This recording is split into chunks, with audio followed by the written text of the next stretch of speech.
Meantime, the 60-acre Story Mill Park is set to open up on Saturday, and this one's not your average park. No, the city of Bozeman has been waiting a long time for it to open. MTN's Emma Hamilton tells us why this park is so different. We started this project in 2012. It was actually kicked off by the residents of Bozeman when they passed their first ever Parks and Trails bond.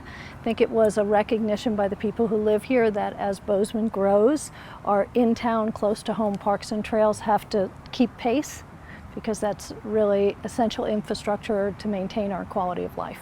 7 years in the making, and finally the City of Bozeman and the Trust for Public Lands are able to open this space to the community. From the garden to the nature sanctuary, trails, and everything else the park has to offer, it's much more than your typical park.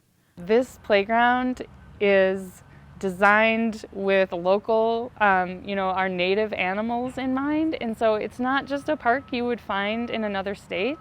And so I know that all the kids of Bozeman are gonna be so proud to be here. This massive park is not just another park here in Bozeman, but rather a new community space that was all made possible by the community itself. A community is going to love its parks and use its parks if they design their parks. And so there were, over the number of years, there were workshops and focus groups and literally hundreds of people who live here, over 20 local nonprofits, all brought their expertise and their vision, and the park that opens on Saturday is really a reflection of that community input.